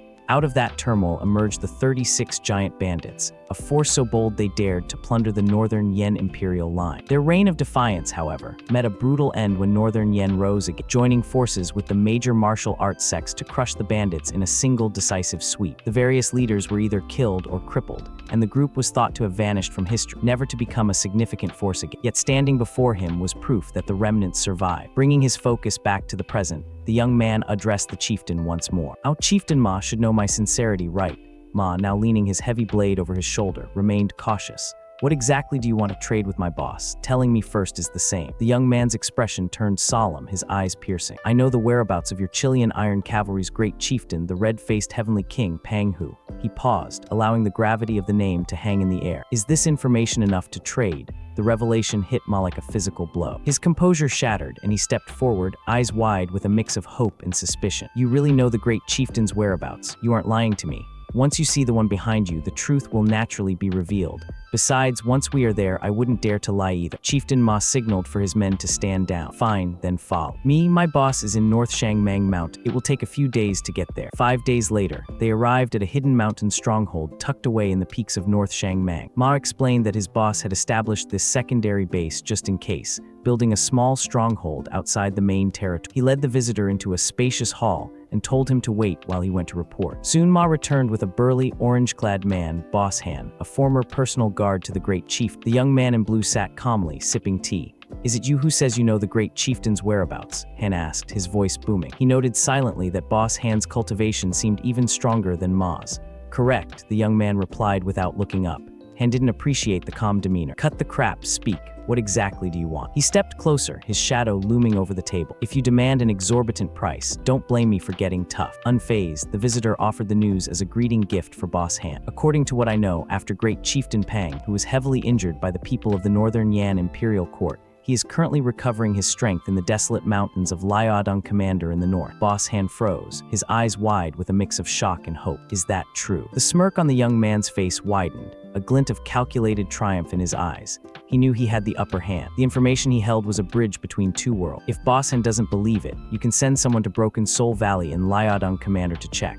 There are secret codes left by great chieftain Pang." Internally, he couldn't help but marvel at his own luck. Those small details from the game settings were proving to be a huge help. Hanbao, a massive man with a presence as heavy as the stone walls of his stronghold, didn't hesitate. He gestured toward a seat, his initial skepticism replaced by burning curiosity. "Sit, I will send someone. If we can really find the great chieftain, I, Hanbao, owe you this favor. Speak. What do you want?" As the young man settled in, he watched the boss pace before him. The atmosphere in the room shifted from a tense interrogation to a formal negotiation. "After finding great chieftain Pang Hu, what does Boss Han plan to do?" the young man asked, testing the water. Hanbao lowered himself onto his throne, his muscles rippling under his vest. "Naturally, take the men of the stronghold to seek refuge with the great chief." The young man shook his head, his expression turning grave.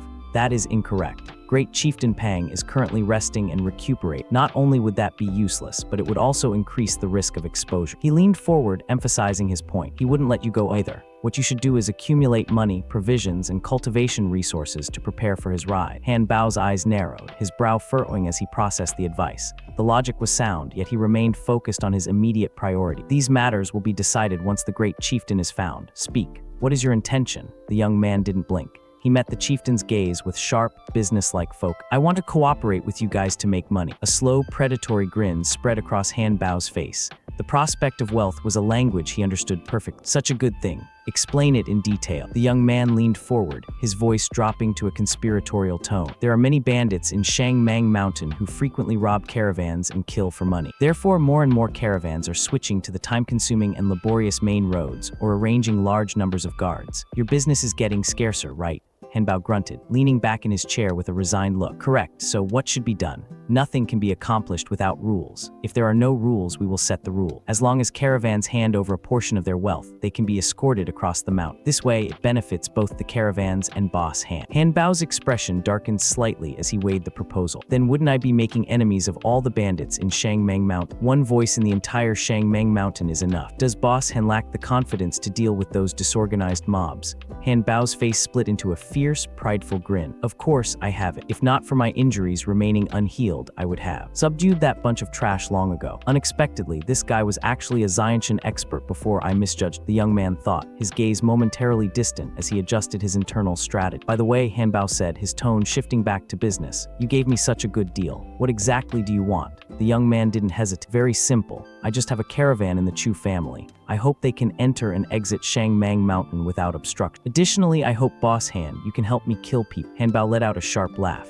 The first condition is no problem, but for the second one, wanting me, Han Bao, to be a hired thug, just this piece of news isn't enough. The young man's smile remained unwavering. Of course, what I can give Boss Han is more than just this. I will tell you the information about passing caravans in advance. This way, you won't have to worry about a wasted trip. Han Bao nodded, his tension finally easing as he rested his chin on his hand. That does sound pretty good. The young man then added a final hook to secure the deal. By the way, I will soon transmit news of a Chu family caravan to you, Boss Han. Consider it a greeting gift. Han Bao's eyes widened, a flash of confusion and suspicion crossing his face.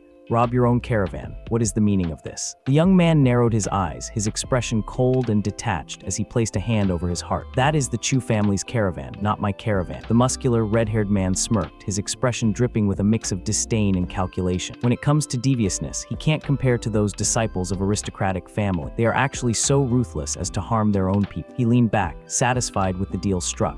Pleasure doing business. If there is news, I will send a carrier pigeon to. Outside, the air was thick with the dust of activity. Workers hurried to load heavy wooden crates onto horse-drawn wagons. A shout rang out over the courtyard, signaling the urgency of their departure. Amidst the chaos, the second young master approached, his stride purposeful and his face a mask of cold authority. He was flanked by an attendant in purple as he stepped toward the center of the loading area. A man bowed low, his hands clasped in respectful greeting. This servant is Zhang Quan, the caravan steward. Greetings, second young master. The young master didn't waste time with pleasantry. Who is in charge of this caravan right now?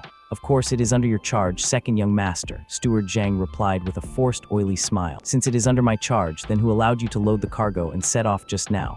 He stepped closer, looming over the steward. How much silver did the last batch of goods sell for? What was brought back? What is being transported in this batch? Have you ever discussed these with? Steward Zhang's smile didn't falter, though a bead of sweat threatened to break. Second young master, please forgive me. Because you were not present, I asked for instructions from the family head before acting. Time waits for no one. Rest assured, second young master. There will be absolutely no problems with this. If there are any mishaps, I am at your disposal. The second young master reached out, placing a firm, almost patronizing hand on the steward's shoulder. A thin, sharp smile touched his lips. Steward Zhang, what you've done is very well. I just hope you won't regret it. Zhang Quan bowed even deeper, his eyes gleaming with hidden intent. Thank you for the praise, second young master. Working for the Chu family, this servant will never regret it. Steward Zhang's face remained a mask of polite indifference, but inwardly he scoffed at the young master's parting words. I have gone back and forth with the caravan countless times. What problem could there be? What is there to regret? The second young master turned his back on the steward, his voice cold and final. Then I wish you good luck. As he walked away, he didn't look back at the line of wagons beginning their journey. Instead, he signaled to his trusted subordinate in purple. Notify Han Bao and his men of the caravan's route and schedule. Yes, the man replied, bowing before hurrying off to execute the order. Soon, the caravan was well on its way, the heavy wooden carts creaking along a winding dirt road lined with lush green trees. Riding at the head of the line, a guard looked over Zhang with concern. Old Zhang, you've offended the second young master to death. I heard that after returning from the mining area, the second young master is different. Zhang Quan let out a dismissive chuckle, leaning back in his saddle. Of course I know, but don't forget, we are the third young master's people. The guard wasn't so easily swayed. Aren't you afraid the second young master will deal with us? The Chu family is a great clan and must follow rules. We haven't broken any rules, so Chu Xiu can't touch us. While Zhang remained smug, the guard fell into a pensive silence, his hand moving to his chin. I just feel like this matter isn't that simple. His brow furrowed as he scanned the dense foliage ahead. Aware of the potential dangers of the road, Zhang Quan raised his hand to signal the rest of the crew. His voice turned stern as he issued a final warning. Everyone, remember, if we really encounter bandits, drop the goods immediately. Lives are more important than anything. Yes, the men shouted in unison, their voices echoing through the quiet forest as the caravan moved deeper into the shadow. Hours bled into night, and a full moon hung high over the jagged silhouettes of the mountain. Zhang Quan led the group through the shadows, his eyes scanning the path ahead. Walk a bit further. There's a decent-sized cave ahead. We'll rest there. Suddenly, a booming voice tore through the silence of the woods. No need to walk anymore. If you want to hurry there, rest here to your heart's content. Torches flared to life in the darkness, illuminating the terrifying silhouettes of armed men blocking the path. Zhang Quan's heart hammered against his ribs as he stared into the flickering light. It's bandits. Run. The discipline of the caravan shattered instantly. Men scrambled off their horses and fled into the trees, leaving the cargo behind. Zhang Quan tried to scramble away, but a group of shirtless, muscular men, swords resting casually on their shoulders, stepped into his path. "Steward Zhang, where did you think you're going?" One of them sneered. Zhang's breath hitched in his throat as he realized these weren't ordinary highwaymen. You were prepared. The man leading the group, Han Bao, stepped forward with a lethal grin. "Zhang Quan, right. Young Master Chu Xiu asked me to pass you a message, Steward Zhang. Have a safe journey to the afterlife." The blood drained from Zhang's face. The memory of the second young master's cold gaze flashed through his mind. It was the second young master. Before he could even beg for mercy, the massive blade of a broadsword caught the moonlight, swinging toward him with a terrifying whistle. The cold gleam of a blade was the last thing Steward Zhang saw. Panic contorted his features, his teeth bared in a final futile grimace as the steel descended. With a swift, decisive strike, the intruder ended his life. "Go open the cargo. Let's see how the greeting gift young Master Chu gave us." When the heavy gates of the compound creaked open, the news of the massacre spread like wildfire through the night air. An announcement rang out, cold and official. The caravan had been robbed and all members killed. The survivors were ordered to return to the guards' hall immediately to discuss the gravity of the situation. Amidst the chaos, two figures walked through the moonlit court. The young man looked toward his mother, his brow furrowed in suspicion. "Mother, do you think this matter has anything to do with Chu Xiu? Steward Zhang and the others just offended Chu Xiu, and then something like this happened." His mother kept her gaze fixed forward, her expression unreadable. "I don't know. Logically speaking, Chu Xiu shouldn't have the guts. Besides, he shouldn't have the ability to hire the Shangmang Mountain bandits."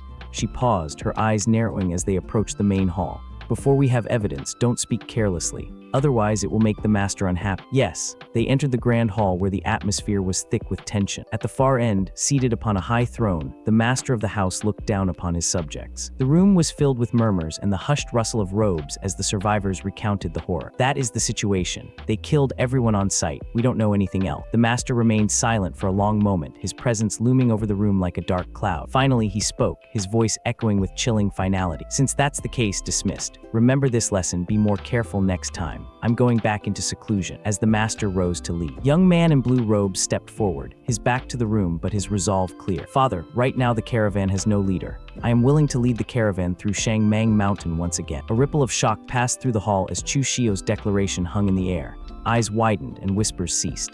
The idea of the family's young master taking on such a perilous task was unthinkable. The master turned, his gaze sharpening as he looked at his son. "Caravan transport has always been the most dangerous. Family disciples have never led the team before. What kind of trouble are you adding? You have no experience at all. Do you want to die?" Chu Xiu didn't flinch. He bowed deeply, his hands clasped in utmost respect. "Right now, the caravan is in a state of panic. If there isn't someone of sufficient weight to lead, it will be difficult to set out, especially the pharmacy goods. They cannot be delayed. As a direct descendant of the Chu family, I should lead the charge and boost morale. I ask Father for permission." The master fell silent, his hand going to his chin as he weighed the request. He hadn't expected Chu Xiu to possess such a high level of awareness or responsibility. Yet the logic was sound. The caravan indeed could not afford a delay. "Then you go, be careful." "Thank you for your concern, Father," Chu Xiu replied, his expression remaining composed as he secured his objective. As Chu Xiu prepared to depart, the other disciples watched him with a mixture of disbelief and calculation. One young man watched his back, a sneer tugging at his lip. To actually snatch up this thankless and dangerous task, is Chu Xiu's brain broke. Outside, the atmosphere remained heavy. Servants and guards huddled in the moonlight, their faces pale as they discussed the tragedy. Can't blame them for pointing and discussing it. This time, the goods weren't saved, and quite a few people died. Yeah, this time was too scary. Their somber reflection was shattered by Chu Xiu's arrival in the court. "Pack up, everyone. The caravan is setting off again. We're going to the state of Yen." The guards recoiled in disbelief. "Second young master, we just had an incident. We should rest for a period of time, no matter what." "Yeah, let's think of a countermeasure. What if we enter the mountain and get robbed by bandits again?" Chu Xiu's expression hardened into a mask of cold fury. "Rest for a while, think of a countermeasure. It's simply a joke. The ones who died weren't you. You didn't even suffer a scratch. What are you resting for?" He stepped forward, his presence looming over the hesitant men. Thought you could just stay silent in the Chu family business. The caravan treatment is the best, 10 times that of general labor, or even more. He turned his back on them, his voice dropping to a dangerous chill. Since you are afraid of death and don't want to go, there are plenty of people who do. He looked toward a nearby attendant. Go tell the general laborers, those who dare to risk their lives, come to the caravan. Monthly pay is at least 10 taels. If they return smoothly, 0.5% of the profit will be the reward. As for these people, go find Steward Lin for reassignment. The reality of losing their lucrative positions hit the guards instantly. Second young master, just now I was blinded by folly. Please give me a chance, one pleaded, bowing low in a desperate attempt to salvage his status. Chu Xiu didn't even look back. There is only one opportunity. Those who want to stay, follow me. Moments later, the heavy wheels of the caravan creaked into motion, rolling out of the compound under the pale moonlight, headed toward a dangerous and uncertain horizon. The night air hung heavy with the threat of violence as a group of bandits blocked the path. At the head of the mob stood a hulking man identified as Feng Mang, a subordinate of Han Bao. He brandished a heavy blade, his voice booming with ruthless intent. Little ones, come out. Business is here. Kill the people, leave the goods. Behind the safety of their defenses, the travelers felt the cold prickle of dread. One man, sweat beading on his brow, gritted his teeth in frustration. Damn it, again. If I had known earlier, I wouldn't have stayed. Beside him, his companion offered a grim nod, his eyes wide with realization. Yeah, I'm regretting it a bit too. Hope we can survive and go back this time. However, amidst the rising panic of the caravan, a lone figure remained. Shaken, clad in blue robes with his hair pulled back in a high ponytail, he watched the bandits with chilling calm. A sharp, confident smirk played on his lips as his eyes narrowed. Standing before his transport wagons, the second young master gestured toward the cargo with a calm that defied the surrounding chaos. He issued a sharp command to his companion, Gao Bei, to prepare the fire. If the bandits wanted the goods, they would have to settle for ashes. Everyone, I will not let myself be slaughtered. If you dare to use force, I will burn the goods and fight to the death. Don't dream of getting anything. Behind him, his men exchanged frantic, whispered looks. While they were impressed by his sudden display of backbone, cold reality nodded. What if they decide to kill us even without the goods? One muttered, sweat beading on his forehead. Their adversary, a massive, barrel-chested man wielding a heavy blade, let out a mocking laugh. He stepped forward, his shadow stretching over the young master. You're still a bit too tender to play this game with your grandpa. Do you believe that I would rather kill you all than have these things? The young master didn't flinch. Instead, he offered a reckless alternative. Why go through all this trouble? How about you compete with me in a duel? If I lose, I am at your disposal. If I win, let us leave. How about it? The bandit leader's face contorted into a mask of pure murderous glee. A weakling who couldn't even crush a chicken was challenging. Since you want to die, I will fulfill your wish, he roared, charging forward with a speed that belied his size. His subordinates watched in horror, certain they were about to witness a slaughter. Only the eldest master of the family had reached the blood condensation realm. How could that useless second young master possibly survive this? But the young master moved like a shadow. With a fluid, low sweep, he slipped past the massive weapon. Excuse me, he murmured. The sound of clashing steel echoed through the trees as he parried a follow-up strike with effortless precision. Standing his ground, he offered a cool, mocking appraisal of the brute's strength. The clash of steel rang through the forest as the young master's blade moved with blinding speed, meeting the bandits' heavy strikes head-on. Each collision sent a shower of sparks into the night air, the light reflecting in the young master's focused eyes as he parried with effortless grace. He moved like a specter, his blue robes fluttering as he redirected the brute force of his opponent's massive blade. Behind them, his men watched with dropped jaws and wide, disbelieving eyes. Holy shit. The second young master is amazing, one gasped, his previous fear replaced by sheer awe. His companion nodded fervently, adding, wow, I really didn't expect it.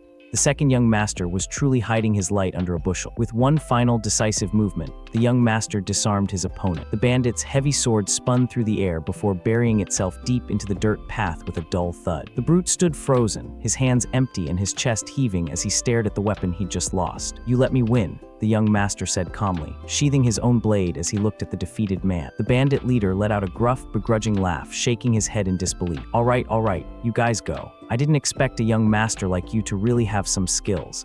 Your granddad underestimated the enemy. As the bandit began to walk away, the young master's voice cut through the darkness once more. Hero, please wait. The big man paused, looking back over his shoulder with a mix of annoyance and curiosity. What else do you want, kid? Raising a finger to emphasize his point, the young master wore a faint, knowing smile. I don't know how many more bandits lie ahead. Therefore, I would like to offer 1,000 taels to hire you here to escort us through the mountain. The bandit leader's face broke into a broad, toothy grin as the sheer audacity of the offer registered. Haha, that's a pretty good idea. Interesting, I agree. As the caravan resumed its journey under this unlikely protection, the young master's men were left reeling from the tactical shift. They realized that by taking this shortcut, risky as it was, they had bypassed the main road. Had they stayed the traditional course, the journey would have taken an extra month and the costs would have been significantly higher. This move by the second young master is brilliant, one whispered, watching the bandit now serve as their vanguard. 10 days later, the news reached the capital of the Xia Kingdom. In a grand study, an advisor bowed before a stern-faced official,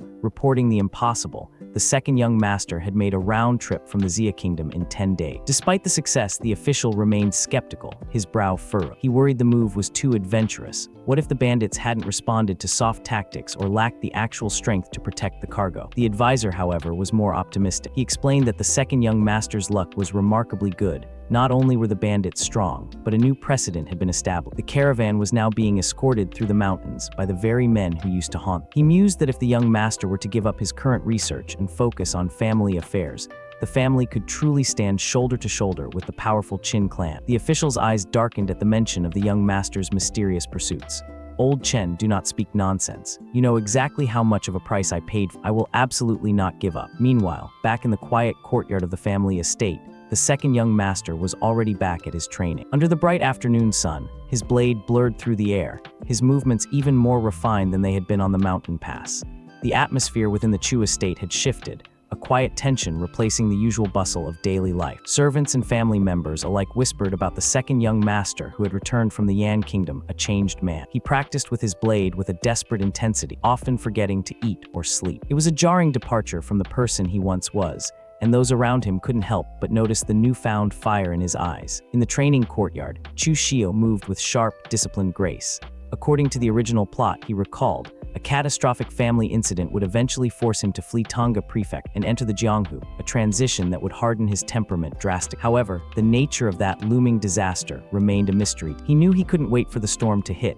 He had to reach the blood condensation realm as soon as possible to gain the power necessary to protect his own life. Watching from the shadows of a nearby doorway, Chu Yang's expression was a mask of simmering resentment. He had observed Chu Xiu rise as a new authority within the caravan. Not only was the youth managing profits with surprising skill, but he had also established a level of prestige that Chu Yang found intolerable. If this trajectory continued, Chu Yang knew his own influence would soon vanish. "Chu Yang, what are you doing?" He jumped slightly as his mother approached, her voice cutting through his dark thoughts.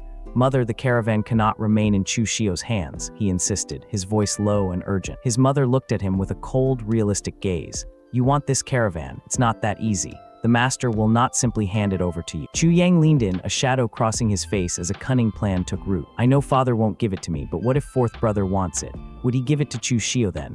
A slow, predatory smile spread across his mother's lips as the implication sank in. The master's favoritism for Chu Sheng was well known. "That's right. The one the master spoils most nowadays is Chu Sheng. That is actually quite possible. I will go try." The midday sun beat down on the high walls of the third wife's estate, where the air inside the receiving hall remained heavy with the scent of expensive incense. The second concubine, striking in her vibrant red and gold silks, stood at the center of the room. Her presence was a bold statement, her sharp gaze fixed on her host. "Sister came to my place today. Why didn't you say something in advance?" The third wife didn't miss the underlying jab.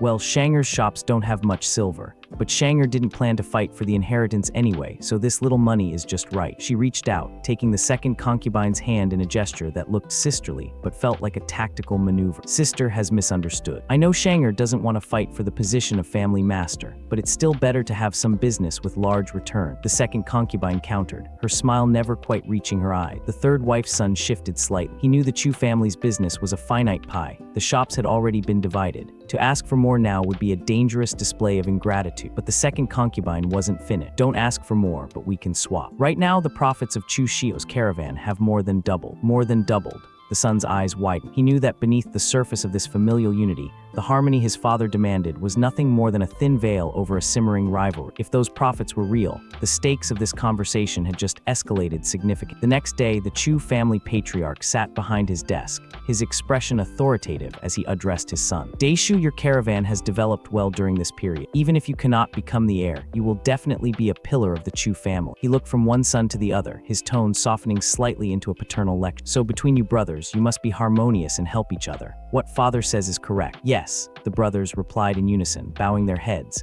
However, beneath the polite exterior, the second young master's mind was far from harmony. What does he mean by this? He knows so clearly about the situation between us brothers. To the world, they were a picture of familial unity. But beneath the surface, the harmony his father demanded was nothing more than a thin veil over a simmering rival. The father continued, "It is good that you can think this way. I want to give Chu Xiu some experience, so I prepared to swap your caravan with the shops under Chu Xiu's name.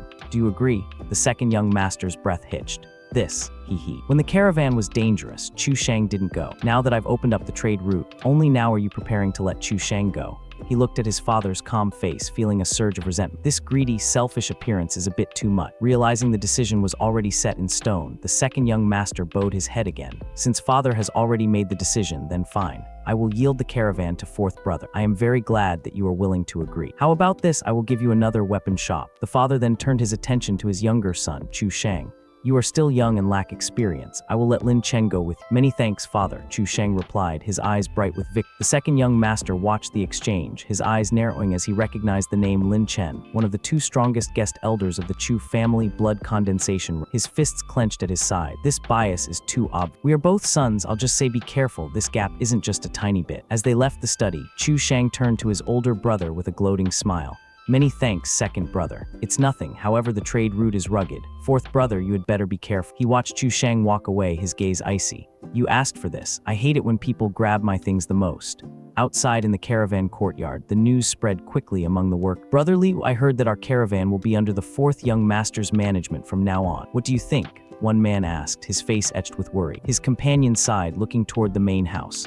"Don't ask what shouldn't be asked. The second young master is good to us, but can we go against the fourth young master?" The following day, the air in the caravan courtyard was thick with apprehension as the workers gathered to face their new master. The fourth young master, Chu Xiu, descended the stone steps with a swagger, his eyes sweeping over the assembled men. "Is everyone from the caravan here?" A subordinate stepped forward, bowing deeply. Answering fourth young master, "Everyone is here." "Good, tell everyone to pack up. We will prepare to depart tomorrow," Chu Xiu commanded, his voice ringing with unearned authority. The courtyard fell into a stunned silence before one of the senior caravan members spoke up, his hands clasped in a nervous salute. "Fourth young master, we only came back yesterday. According to the rules, we rest for 3 days before leaving again." Chu Xiu's expression soured instantly. "Resting every time delays things too much. We could have made another trip to the Yan Kingdom." "Listen to my orders, depart tomorrow." The worker tried once more, his voice desperate. "But fourth young master, the trade route beyond Shangmeng Mountain is difficult to travel. Without rest, we really can't hold up."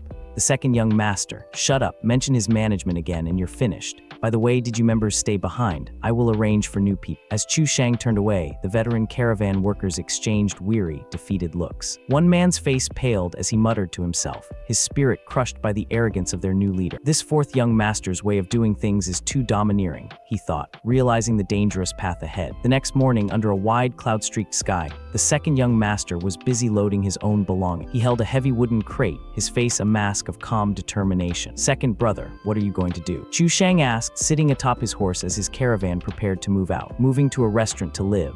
Second brother is really capable. I wonder, do you have any experience to pass on to?" The second young master finally looked up, a faint knowing smile playing on his lips. "The trade route is rugged. Be careful of those bandits." Once out of Yongo Prefecture, the Chu family's face isn't very useful. Chu Xiu let out a sharp, arrogant laugh and turned his horse toward the gates. "With Uncle Lin by my side, am I afraid of those petty thieves?" he thought, his confidence bolstered by the presence of the powerful elder. As the dust from the departing caravan settled, the second young master turned to a loyal attendant standing nearby. The sunlight caught the sharpness in his eyes, revealing a man who was far from defeated. "Come with me to Shangmeng Mountain later." "Okay," the attendant replied, nodding firmly.